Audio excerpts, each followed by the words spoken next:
बिस्मिल्लाहिर्रहमानिर्रहीम। नाज़रीन अस्सलाम वालेकुम। प्रोग्राम इलाइक़ाई اشوز में मां आहियां जो मेज़बान जावेद उस्मान बजराणी। असां सां शरीक गुफ्तगू आहिनि साबिक़ MNA मरहूम मीर नसरुल्लाह खान बजराणी जा फर्ज़ंद मीर शाहज़ीन खान बजराणी। अस्सलाम वालेकुम साईं। वालेकुम अस्सलाम जावेद। साईं सब खां पहिरियां अव्हां खां सुवाल त जेको असांजो इलाइक़ो आहे ज़रई इलाइक़ो आहे, असांजे इलाइक़े समेत पूरी सिंध में जेका पाणी जी अमकानी खोट ॿुधाई पई वञे, इन हवाले सां अव्हां जो छा चवणु आहे? जावेद ॾिसो न, 62 सालनि जी तारीख़ में कॾहिं बि सिंध में अहिड़ी जेको मां सम्झो मसनूई पैदा कई खोट जेका उहा न आहे। हिन वक़्तु पंजाब गवर्नमेंट जेको आहे उहो सिंध जो पाणी पाण वटि रोके वेठी आहे। तव्हां इंडस रिवर ट्रीटी खणी वठो, उन ट्रीटी में बि इहो न आहे त जेको सिंध जो पाणी केरु बंदि करे। इहा त वॉयलेशन आहे कानून जी, आइन जी, उन ट्रीटी जी। हे अगरि तव्हां पाणी बंदि कंदो सिंध जो, तव्हां ॾिसो त असांजी जेका पंहिंजो इकोनॉमी आहे पाकिस्तान जो एग्रीकल्चर इकोनॉमी आहे। तव्हां छा चवणु चाहियो था, तव्हां छा करणु चाहियो था? तव्हां सिंध जे माण्हुनि जे हक़नि जो खारो वठंदो, उन्हनि जो पाणी रोकींदो।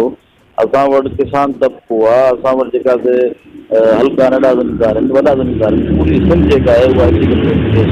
हिन वक़्तु सारेलो फसल आहे, उनजो पाणी हिन वक़्तु ताईं जेको असांखे न आहे मिलियो। माण्हुनि पंहिंजे जेका आहिनि उहे जमा करे छॾिया आहिनि, उहे सड़क था पिया। त इन सां बि जेको अञा वधीक जेको सूरत हाल ख़राबु थींदी, असांखे खपे थो त सिंध गवर्नमेंट मथे उन्हनि सां ॻाल्हाए ऐं सिंध गवर्नमेंट सां गॾोगॾु सभु जेके बि सिंध वासी आहियूं उहे इन शइ ते एक्शन खणूं ऐं पंहिंजा हक़ वठूं। अगरि असांखे हक़ नथा ॾियनि त पोइ पंहिंजे हक़नि जे लाइ असांखे स्टैंड वठिणो पवंदो। ऐं इहा पाणी जी सूरत हाल अगरि जेको न मिलंदी असांखे पाणी, त पोइ अञा बदतरीन थी वञे। असल में असां जो जेको तालुक़ु आहे उहो अपर सिंध जे इलाइक़नि सां आहे। अव्हांखे बख़ूबी यादि आई आहे त असांजे अपर सिंध जे मुख़्तलिफ़ ज़िलनि में अॻु ई बेरोज़गारी जे करे बदअमनी जी सूरत हाल आहे। जेकॾहिं हिन दफ़े पाणी नथो अचे ऐं असांजी जेको ज़मीनूं आहिनि उहे जेका आबाद नथियूं थियनि, फसल नथो थिए, तव्हां छा सम्झो था त असांजे इलाइक़े में बदअमनी अञा वधी सघे थी?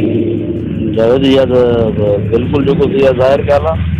ॾिसो, अगरि तव्हांजो जेको ग़रीब माण्हू आहे, जेको जो ख़ानदान आहे, पोइ हिकिड़े घर जेकर जेको 18 20 जेके आहिनि घर जा फर्क़ न, उनखे मतिलबु हुनजी इहा ज़िमेदारी आहे त पंहिंजे घर में उहो अटो, राशन, ज़रूरियात जेकी उहो खाइण पीअण वारनि उहो मुयसरु करे। अगरि उहो पंहिंजो फसल ई न करे सघंदो त पोइ लामहला उहो रोडनि ते निकिरी ईंदा, उहे धाड़ा फोड़ कंदा। अॻे ई तव्हांजो जेको असांजो इलाइक़ो जेको आहे चोट चढ़ियल आहे, वाना ऐं वज़ीरिस्तान वारी सूरत हाल जेको असांजे इलाइक़े में पई आहे, त पोइ हेठि जेको अञा उनखे जेको प्रमोट करनि था पिया त ॾाढल कचर असांजे इलाइक़े में।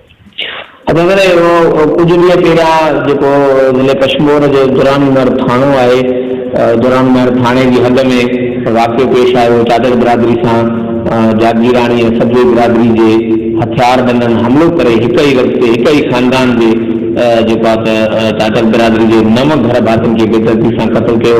उन खां पोइ वरी जेको वाक़ियो पेश आयो उहो जेको नागरकोट थाणे जो कचो आहे, ॾोहारनि जी फायरिंग में 2 पुलिस एहलकार ऐं हिकु जेको फोटोग्राफर हो उहो शहीद थियो। हिन वक़्तु पुलिस ॻाल्हियूं त करे थी, उहा ज़िले शिकारपुर जी पुलिस हुजे या ज़िले कश्मीर जी पुलिस हुजे, उहे ॻाल्हियूं त करे थी त असां ॾोहारनि जे ख़िलाफ़ वरी ऑपरेशन कंदासीं ऐं ॾोहारी जेको कल्चर जो आहे कचे मां ख़तमु कंदासीं। लेकिन सही नमूने सां पुलिस हिन वक़्तु ताईं कार्रवाई न कई आहे। इन मजमूई सूरत हाल ते अव्हांजो छा चवणु आहे? जावेद, असांजे इलाइक़े में जेका 3 डिस्ट्रिक्ट आहिनि, डिस्ट्रिक्ट कोटकी, कश्मीर, शिकारपुर, हिननि में कबाइली तकरारनि जी अड़ में जेको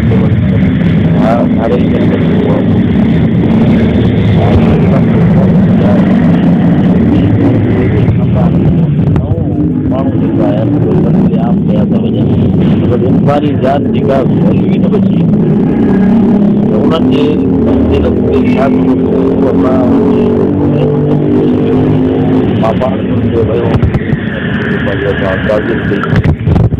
पुलिस पंहिंजी कोशिशूं हुते करे थी गई त जेको हिननि खे जेको पंहिंजो सफ़ायो कयो हुजे। असांजे SP अमृत शेख साहब जेको मुसलसल पंहिंजो ऑपरेशन हुते जारी आहे, पर हिन वक़्तु ताईं जेको का अहिड़ी गिरफ़्तारी अमल में न आई आहे। उमेदु कयूं था त इनशाअल्लाह ईंदी। ऐं असांजी इहा बि जेको अपील आहे त पुलिस सां गॾोगॾु रेंजर जो आर्मी जेका आहे उहो बि पंहिंजो ऑपरेशन करे। नंबर 2 तव्हां ॻाल्हि कई जेको नापरकोट पुरज़ोर इनिशिएटिव पुलिस एहलकार जेका आहिनि शहीद थिया आहिनि।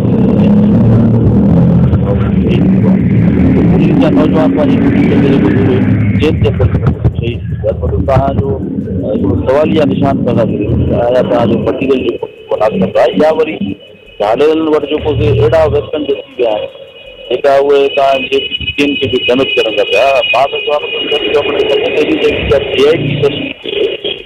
ऐं इहो जेको पंहिंजो पुछाणो थिए त अहिड़ा वेपन जेका आहिनि उहे हिननि झाड़ियल आया कान।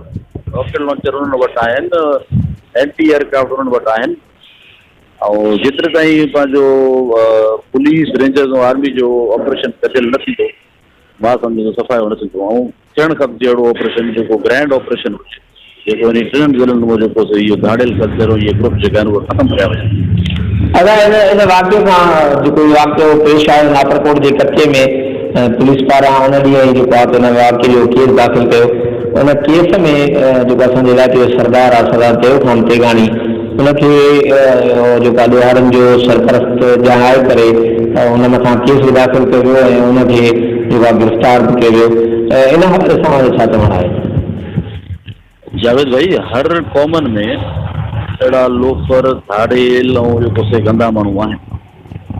मां नथो सम्झा त असांजे इलाइक़े जा सरदार पर को बि जेको से धाड़ेलनि जी सरपरस्ती कंदो। ऐं अॼोके ज़माने में अहिड़ी शइ जेको ॾिसो था धाड़ेलनि जे करे अगरि चङो मोतबर अरेस्ट थिए उहे ख़ुशियूं करनि था। तव्हांखे बख़ूबी इल्मु हूंदो त सॼाॻ तेगाणियुनि जो जहिड़ो हले थो उन में ख़ैर जी तारीख़ मुक़ररु कई हुई करमपुर में सरदार मोगली खान वटि जंहिंमें पंहिंजो सरपंची सरदार मंज़ूर ख़ान पंवर हूंदी ख़ैर करण वारा। तारीख़ मुक़ररु थी, टाइम मुक़ररु थियो, एंड टाइम ते मतिलबु अगरि 11 बजे जी जेको पंहिंजो टाइम हो त 10 बजे सरदार ते खान फ़ोन करे ॿुधायो त पंहिंजा इहे झाड़ेल ऐं लोकर जेका आहिनि उहे ख़ैर ते जेको जामदान आहिनि नथा अचनि। मतिलबु उहो पंहिंजे सरदार खे मननि नथा, न उन जी जेको ॻाल्हि मञनि था, न उन जे चवण ते आया केतिरी। उन खां बाद में सरदार ते खान थी करे करमपुर में सरदार मोगली खान खे सरदार मंज़ूर खान खे फ़ोन कयईं त जेको ख़ैर जी तारीख़ ते न आया ऐं जेको मां अची करे एक्सक्यूज़ कंदुसि। ॾिसो अगरि को बि चङो मुतबर सरदार सरपरस्ती करे पूरो हक़ आहे उनखे एक्सक्यूज़ करे ऐं कंदो। असां चङनि मुतरनि जो कमु आहे असां ग़रीबनि खे शेल्टर ॾियूं, ग़रीबनि खे इंसाफ़। ऐं अगरि जेको पुलिस जो केस दाख़िल कयो आहे त लामहला उन्हनि वटि का इंफॉर्मेशन हूंदी पर हाणे ॾिसजे त उन इंफॉर्मेशन केतिरी कॉन्क्रीट ऐं केतिरा उन्हनि वटि कॉन्क्रीट ऐं प्रूफ आहिनि जंहिं ते उन्हनि जो इहो नालो विधो आहे।